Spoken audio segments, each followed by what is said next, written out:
Hello Internet, hello world, welcome back to the channel. I'm Joel Freeman and you're watching Wholehearted. Today I hope you guys are ready to geek out because I'm going to be talking all about physics and getting real in depth about what makes a disc fly the way it does. In 2025 I'm switching sponsors, and with new sponsor comes a whole new bag, as you all know, and so I've really had to practice and exercise this skill of kind of having an idea of what a disc is going to fly like and what it's going to do before I even throw it. Having the ability to do that gives me a huge head start as I'm figuring out kind of what my lineup is going to be and what I'm going to be carrying in my bag in the 2025 season. There's such a broad range of factors within this topic, and along with that comes a broad range of speculations, opinions, superstitions.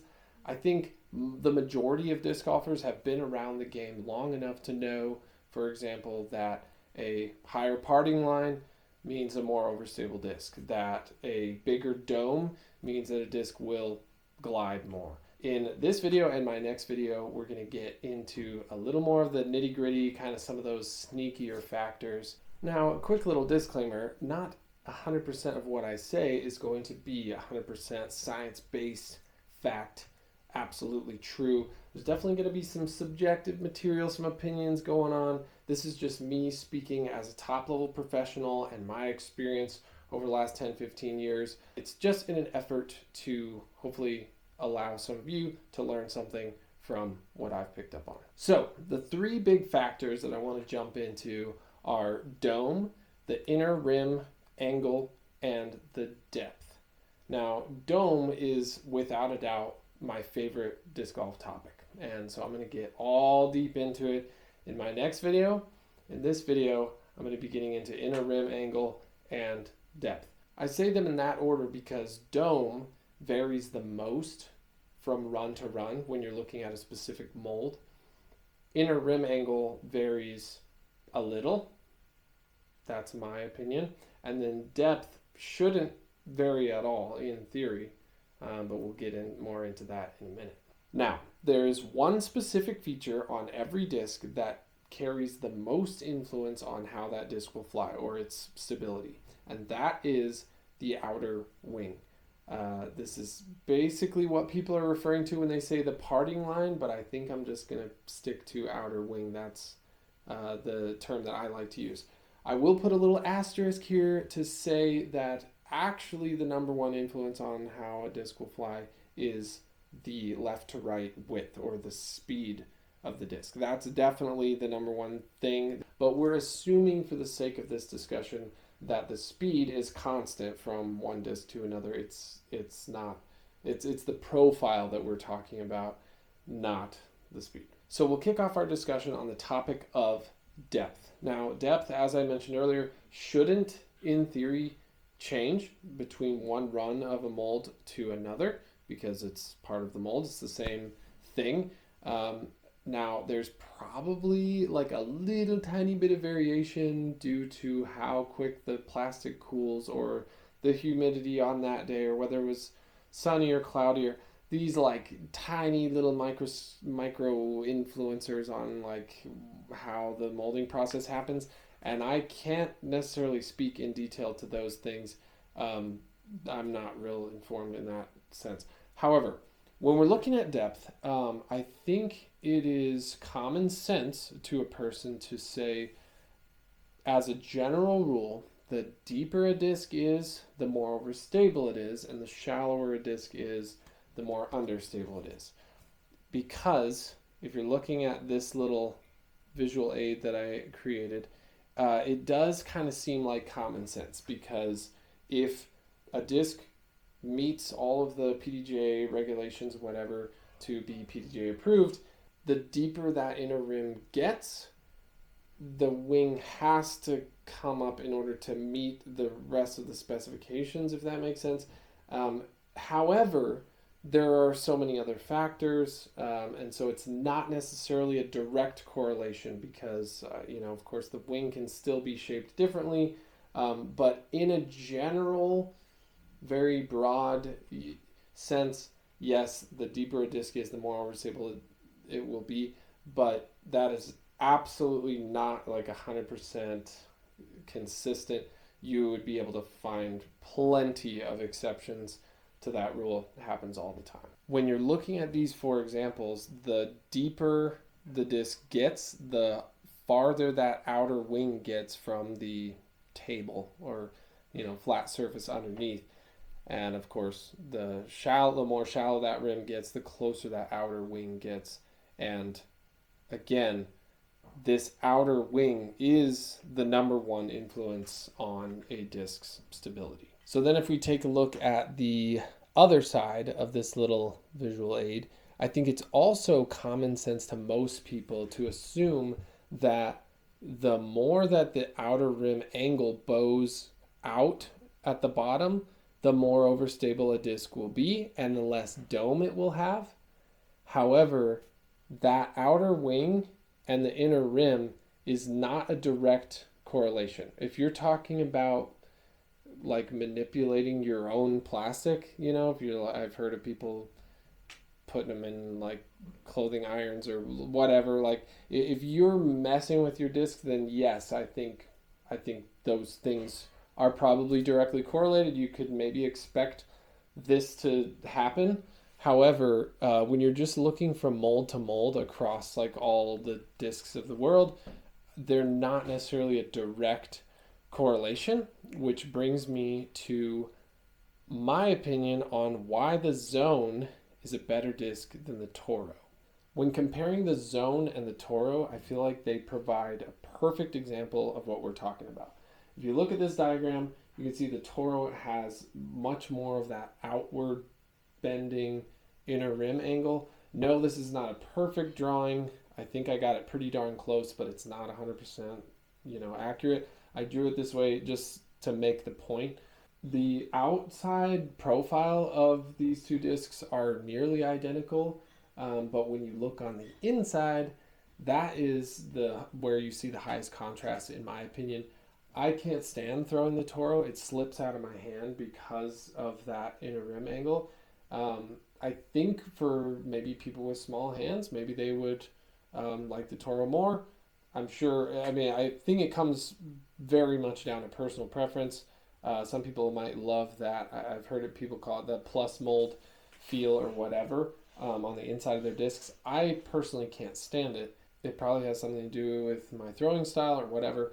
I have encountered a couple discs that are very much like straight up and down where they don't, I think on average discs have a little bit of that slant, but I have experienced a few where they really come like very vertical and it feels like too much and it feels like I just grip lock them all the time. So I think there is definitely such a thing as too much. The point I'm trying to make in this video is that I don't believe that this inner rim angle has a direct correlation to stability. All right, now to cap things off, I just wanted to take a look at a few well-known molds and their profiles and see kind of what we can learn from them. Again, this is not a perfect drawing. I just looked at them and drew them. There was an eyeball, but I think I did a pretty nice job and got pretty darn close. I tried to give it a nice, honest replication. So the Rollo, obviously being a super extreme disc with extreme flight characteristics, I felt like there was something to be learned from that. The first two I have the Rollo, Mako 3, and the J.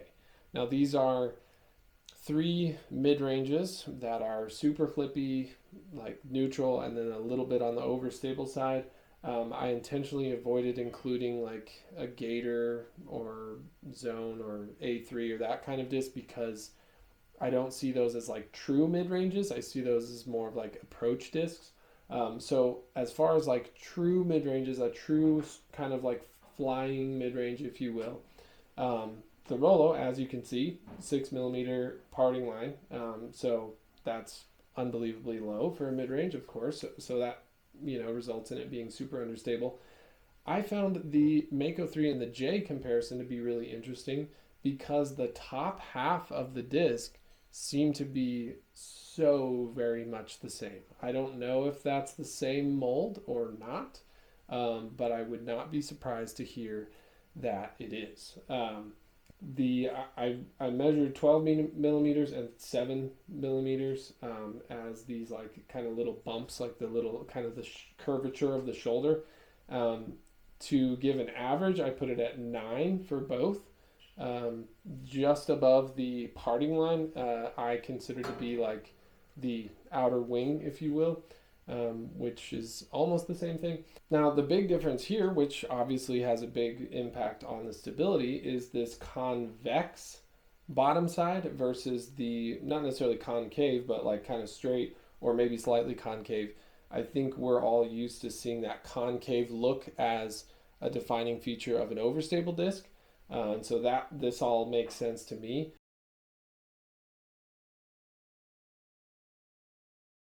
That's a little bit of an interesting topic in and of itself. Does the convex bottom side of a disc mean that it causes the disc to be more overstable? I feel like that is the pattern that we tend to see, like the Roadrunner, the Rolo, the Mako 3. They've all got that convex bottom, but then there are examples like the which is super concave but not necessarily super flippy. You can also look at putters as good examples, like a Luna, which is relatively neutral in flight, versus I don't know, maybe like a Hunter or a Magnet, or I don't know if I have my molds quite right there, but it doesn't seem to be a super clear correlation there. But I do tend to think that the convex tends to make a disc fly understable, and a concave tends to be more on the overstable. We'll set all that on the back burner for the moment. But these percentages, this is just for me eyeballing, just in a visual sense, how far down the disc from top to bottom does it look like the parting line is. So the Rolo looks like it's about 40%. The table or the ground being 0 and the very top of the disc being 100. Rolo seems to be about 40, Mako 345, and J 50, which conveniently very much matches up with kind of their comparative stabilities. All right, finally, let's look down here at, I believe these are all 9 speeds, and definitely had some fun with these comparisons. Looking at the Roadrunner first, 7 millimeter parting line, 40% of the way down. I think anything under 50% is definitely going to tend to be on that understable side, obviously. Then next up is the Firebird. Now, the Firebird has this interesting, like, super blunt outer wing. And so, again, I had to kind of measure the top and the bottom and take a little bit of somewhere in the middle. I tend to go just below the middle. I think that speaks to, like, the truest outer wing or parting line. So 7.5 millimeters there. And then, of course, the tilt, one of the most overstable discs ever manufactured. Obviously, a very unique look, but I feel like we can learn a lot from looking at the profile. It is all underwing and nothing over. And so 11.5, unbelievable, 95%. You know, that parting line is all the way to the top. And so, once again, all this data is just reinforcing exactly the points I'm making. I also wanted to note something interesting about the Roadrunner. So if you look like super close right here, there's this tiny little, it's not really a bead, but it's this tiny little curvature to finish off the profile of the Roadrunner, which I feel like is a super clever move from the designer, whoever designed this mold, because I feel like without that, the disc could easily have kind of unreliable or inconsistent performance. So I feel like to create a really understable profile, but then add that little bit of like, no, actually you do have a little bit of stability. I think that's really clever. I think that makes the Roadrunner a really good disc. It's an understable disc with a tiny little dash of overstable just sprinkled in there, just to make it what I feel like is probably a more reliable disc than it would be otherwise. All right, that wraps it up for part 1 of 2 of the in-depth why does the disc fly the way it does, or disc golf physics, or whatever. Probably should have come up with some catchy name. In my next video, we're going to take a deep dive into the topic of dome, which is my favorite disc golf topic, so you're not going to want to miss that. If you haven't already, please do like and subscribe. That helps me out very much, and I appreciate all of the support. One of the other best ways that you can support me would be clicking the link below. I have my own Infinite Discs store now, so anytime you're looking for a new dynasty, a new emperor, I've got a bunch of really sweet molds in there, and that is the best place to get them. Not only are they just great discs, simply put, but they also, as I said, support me when you get them from my store on that website. That's all I've got for you guys today. Thanks again for tuning in. I'm Joel Freeman. You're watching Wholehearted, and we will see you next time.